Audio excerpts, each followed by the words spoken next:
Olá, graça e paz a todos. Hoje estamos gravando mais uma videoaula.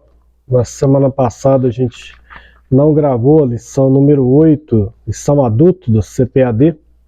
E hoje nós vamos estar falando sobre a lição número 9, uma visão bíblica do corpo, mas a gente vai puxar o assunto da lição 8 também e fazer uma síntese da lição 8 junto com a lição 9, né? Então vão ser duas lições em uma na videoaula de hoje. Eu sou o pastor Gilber Donizete, editor do blog Cristianismo Radical. Eu peço que você dê o seu joinha, seu ok, e se inscreva no canal, e divulgue para mais alguém, se inscrever e fazer parte também desse canal juntamente conosco. A lição número 9, ela fala uma visão bíblica do corpo. O texto áureo está em 1 Coríntios capítulo 6, versículo 13, a parte B do versículo, que diz: mas o corpo não é para a prostituição, senão para o Senhor, e o Senhor para o corpo. A verdade prática, diz o corpo, é o templo do Espírito Santo, e por isso deve ser conservado em santificação até a volta de Cristo. A leitura bíblica em classe está em 1 Coríntios capítulo 6, versículo 12 a 20. E é um texto interessante, né? Onde o apóstolo Paulo fala sobre, começa dizendo: todas as coisas me são lícitas, mas nem todas me convêm. Começa a falar sobre que Deus vai ressuscitar o corpo pelo seu poder. Ele diz: não sabeis que os vossos corpos são membros de Cristo. Não tomar, pois, os membros de Cristo, fazer membros de uma meretriz. Não, por certo. E aí ele fala: fugir da prostituição. Todo pecado que o homem comete é fora do corpo, mas o que se prostitui é contra o próprio corpo. Não sabeis vós que o vosso corpo é o templo do Espírito Santo? Esse é um dos textos. Então, ele fala que inicia dizendo que Deus criou o ser humano para o louvor de sua glória. Aí vai falar sobre a criação do ser humano, né? A origem da raça humana. O homem é o único ser vivo criado à imagem e semelhança de Deus, até porque a criação do homem foi toda diferente, né? Você vai ver Deus no Gênesis 1 falando: haja isso, haja aquilo, produz a terra, animais, isso, produz os mares, isso, aquilo. Mas quando chega no homem, ele fala: façamos o homem a nossa imagem e semelhança. Depois ele fala sobre a constituição do ser humano. Então o apóstolo Paulo sempre vai falar de o homem exterior, o homem interior. Então quando ele fala o homem interior, ele está falando sobre a constituição imaterial do ser humano. Que o ser humano, ele é constituído de corpo, a parte exterior, o invólucro, e a parte interior, a parte imaterial, que é a alma e o espírito, né? Essa parte aí da alma e do espírito serão comentadas nas lições posteriores, principalmente na próxima. Então a lição de hoje foca mais no corpo, né? O comentarista depois fala sobre como o ser humano foi criado, né? A alma sendo ligada a aspectos da mente, das emoções, da vontade. O espírito é aquele mais íntimo do ser humano, que tem comunhão com Deus. E o corpo é esse símbolo que um dia volta ao pó. E no caso dos salvos, a esperança de um dia ser transformado pela ressurreição. Depois ele fala sobre a queda e restauração humana, né, a entrada do pecado no mundo. E aí vem a visão bíblica do corpo, a parte exterior do homem, né? Muitas vezes a Bíblia fala carne no sentido negativo, né? A carne, Romanos, né? luta contra o espírito. Então, às vezes ela é vista no sentido negativo e às vezes no sentido natural mesmo, questão da carne. Então, o corpo como templo do Espírito Santo, glorificar na ressurreição, né, dos mortos, que é a grande esperança dos salvos da igreja. No item 3, ele fala sobre visão secular do corpo e as visões que existem, né, do hedonismo, né, e do narcisismo, né. Então, aquilo que é exagerado, que é quase que fazer uma adoração ao próprio corpo. Depois ele fala da erotização, libertinagem, pecados contra o próprio corpo. Aí fala que o criador da sexualidade foi Deus, né? Deus os criou macho e fêmea, os criou. Gênesis 1:27 viu que era bom. Então, pecado não é o sexo, é o uso errado dele. Ele vem falar sobre a liberdade e a autonomia. E aí, aí nós vamos fazer agora um parênteses e entrar um pouco na lição 8 também. Mas agora nós vamos abrir um parênteses e falar, como eu disse, um pouco sobre a lição passada, a lição 8, que foi a lição sobre transgênero. Que transrealidade é essa? Então ele inicia dizendo sobre compreendendo o pensamento da transgeneridade. Ele diz que os gêneros identificam os sexos inequívocos, masculino e feminino. Não obstante, na década de 1970, as feministas usavam o termo gênero para diferenciar do sexo anatômico. As ciências sociais passaram a enfatizar que o comportamento social dos gêneros é estabelecido pela cultura e não pelas características biológicas do sexo. E aí ele traz os conceitos que hoje são usados para cisgênero e transgênero. Então, cisgênero é quando se refere a uma pessoa cujo gênero está em concordância com o sexo do seu nascimento. Ou seja, a pessoa está em concordância com a genitália que ele nasceu, seja ela de homem ou de mulher, feminino ou masculino. Então, cisgênero é isso. Ele está em concordância com o sexo que nasceu. Transgênero, que é agora chamado de disforia de gênero, né? Recentemente, classifica a pessoa cujo gênero está em oposição ao sexo do nascimento. Então, é aquela pessoa que diz que nasceu com o sexo errado, nasceu no corpo errado. Eu trouxe isso aqui para falar um pouco sobre essa lição 8, porque a lição 9 está falando sobre o quê? Sobre o corpo, né? Sobre o corpo. Então, a questão dos transgêneros é justamente essa, porque a pessoa diz que nasceu no corpo errado, né? Transgêneros e sexualidade. Para o especialista, a orientação sexual de uma pessoa é definida de acordo com o gênero. Então aí vem heterossexual, quando a atração pelo gênero oposto. Homossexual, quando a atração pelo mesmo gênero. Bissexual, quando a atração é para ambos os gêneros. Assexual, quando não existe atração por gênero nenhum. Pansexual, quando a atração não depende de gênero. E além dessas categorias, ainda existem as pessoas que se denominam não binária, que não se encaixa em nenhum gênero, nem masculino, nem feminino. Então é isso que atualmente é falado. Lembrando que essas definições vêm sendo mudadas, né?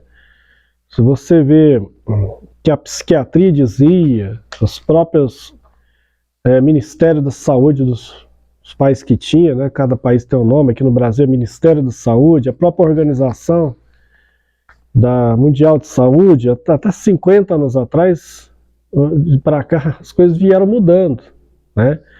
Então, a própria homossexualidade, né? Até o início dos anos 70 classificava como doença, hoje não mais.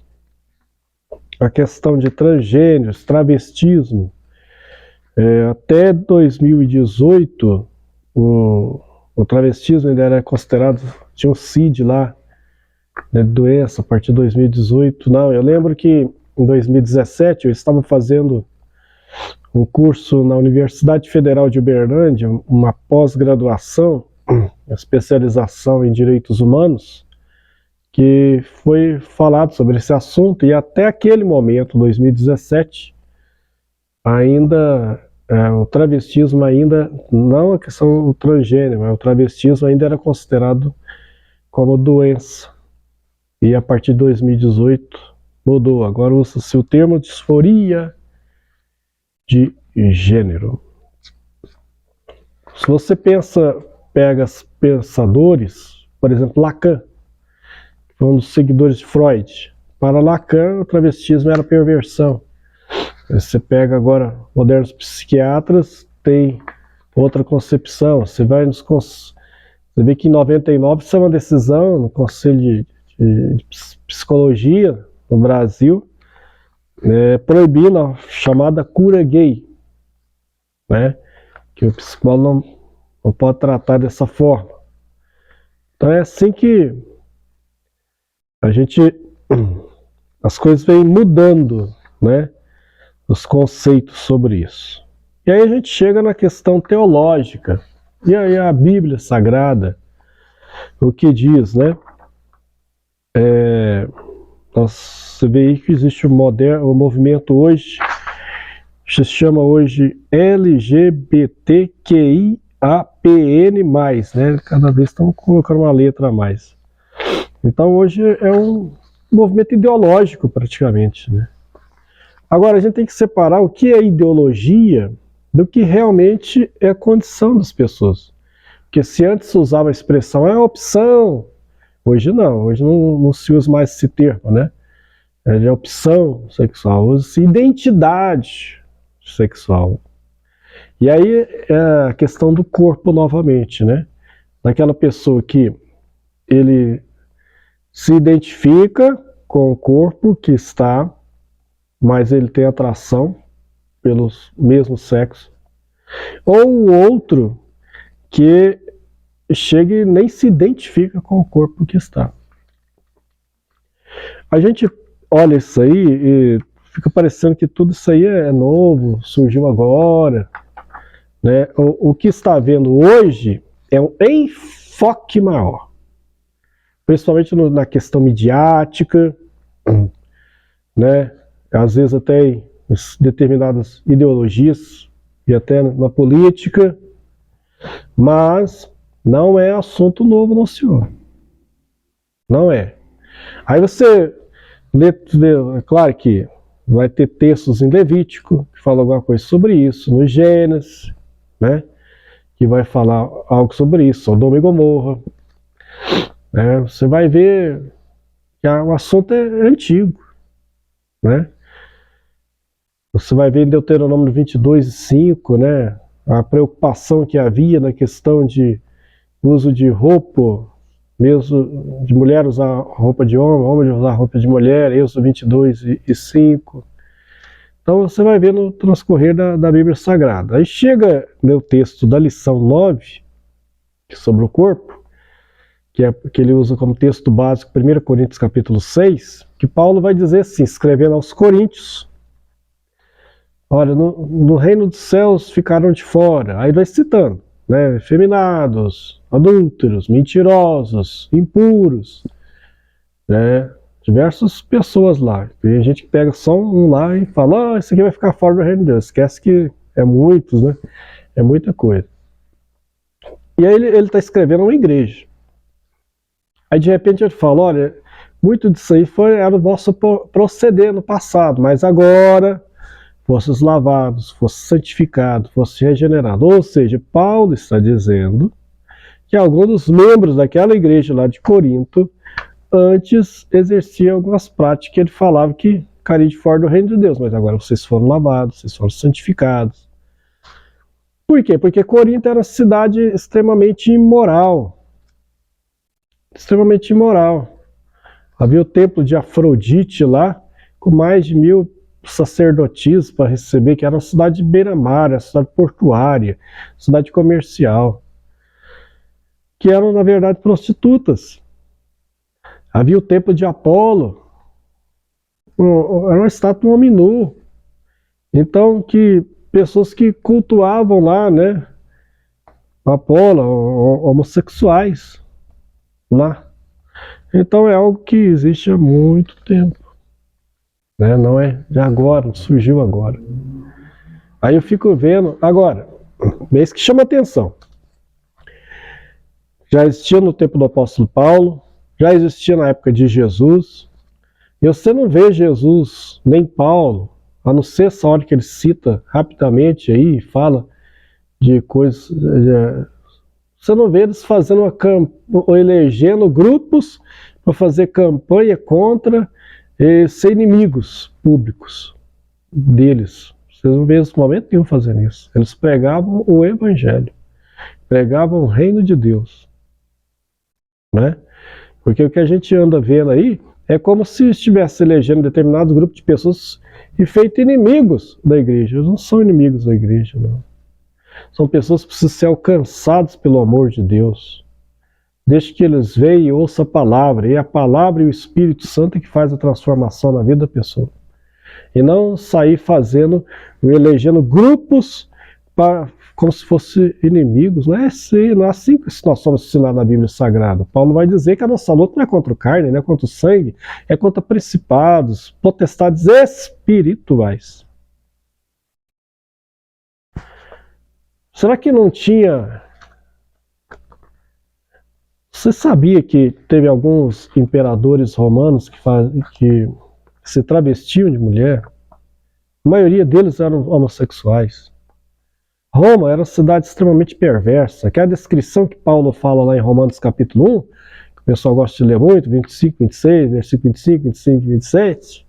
Ele está descrevendo Roma. Ele está escrevendo para quem? Para os romanos. A carta é para os romanos. Mas a não ser esse texto que ele cita lá e mostrar a condição que é, ele enfatiza o reino de Deus. Ele fala, não me envergonhe do evangelho de Deus, que é o poder de Deus para a salvação de todo aquele que crê. Você acha que nos dias de Jesus não tinha? Será que as pessoas que estavam ali perto de Jesus não tinham? Você vê Jesus usar isso tema alguma vez? Sabe o que Jesus falou uma vez? Em Mateus capítulo 19, não se referindo a isso, mas a algo que a gente pode fazer uma aplicação. Ele estava falando sobre, ele é chamado para falar sobre o divórcio. Mateus 19. Eles perguntam a ele sobre o divórcio. E aí, ele então fala, olha, o ideal de Deus é o de Gênesis. No princípio, Deus criou o homem e a mulher, serão os dois uma só carne. Ele falou, tá lá. Aí depois ele fala sobre como veio a concessão do divórcio, que foi por dureza dos corações, que Moisés deu. E que aí ele fala que, não sei, por prostituição, adultério, seria as exceções lá. E aí os discípulos falam, então é melhor que ninguém nem toque mulher. Por quê? Porque havia duas linhas de pensamento dentro do judaísmo, nos dias de Jesus, sobre o divórcio.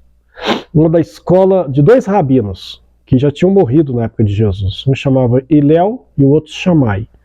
Hilel, que depois era o avô de Gamaliel, que foi o professor de teologia de Paulo, o apóstolo Paulo, era defensor de uma linha mais liberal, que qualquer motivo poderia ser dado divórcio. Shammai era mais radical. Ele defendia a linha que somente o adultério poderia ser motivo para o divórcio. E Jesus praticamente fica do lado de Shammai, né? E aí, você fala, mas então, melhor então que nem tocasse mulher. Ele fala, não é todos que é dado isso. Aí ele cita o caso dos eunucos. Ele fala, uns Eunucos foram feitos pelos homens. Outros nasceram eunucos. E outros se fazem eunucos pelo reino de Deus. Então ele está falando a condição do eunuco. O eunuco eram pessoas que, muitos deles, alguns chegavam a exercer cargos altos na administração de muitos reinos. Outros cuidavam dos haréns dos reis, das mulheres concubinas dos reis. Então, como o eunuco era uma pessoa castrada, né? Ele era uma pessoa castrada, o eunuco. Aí Jesus fala, uns nasceram assim. Outros foram feitos pelos homens, e outros a si mesmos se fizeram pelo reino de Deus, fizeram eunuco. Mas nem todos estão aptos para esse entendimento. O que Jesus está falando é o seguinte, ele começa falando de Gênesis 1, do ideal da criação, que o ideal da criação de Deus foi esse mesmo, homem e mulher. Mas que depois da criação teve a queda. É isso aí que o pessoal não esquece. Esquece. A queda de Gênesis 3 afetou tudo. Trouxe toda sorte de anomalias para o mundo. A entrada do pecado, com ele veio os espinhos, os cardos, as doenças, a morte, as imperfeições. Tudo entrou. Aí quando Jesus pega o caso dos eunucos, ele está falando de um mundo caído, que é o mundo que a gente vive. Ou seja, existe a criação de Deus e depois houve a queda. E com a queda surge muita coisa. E aí entra também o plano da salvação de Deus. Você vê Jesus seu ministério curando, tratando pessoas, recebendo pessoas que antes eram estigmatizadas pela sociedade, rejeitadas, tidas como impuras, como pecadoras. E elas recebem, come com elas, anda com elas. Não concorda com seus erros. Ele sempre vai dizer, vai em paz, mas não peques mais. Portanto, já partindo para a conclusão das duas lições juntas, uma visão bíblica do corpo e transgênero, que transrealidade é essa? A gente tem que separar aquilo que é ideológico e aquilo que é condição das pessoas. Existem pessoas que estão sofrendo. Quantas pessoas estão em conflitos hoje? Muitos deles dentro das igrejas. Ah, sim, dentro das igrejas. Porque ouvem a pregação, leem a Bíblia Sagrada e a pulsão dentro de si vai na outra direção. Isso dá um conflito terrível. Pessoas em depressão, algumas tentam suicídio e algumas até conseguem. Então existem pessoas sofrendo. Existem pessoas que são militantes ideológicos, isso aí é diferente. E milita por uma causa, querendo que todo mundo seja assim. Não, não é assim.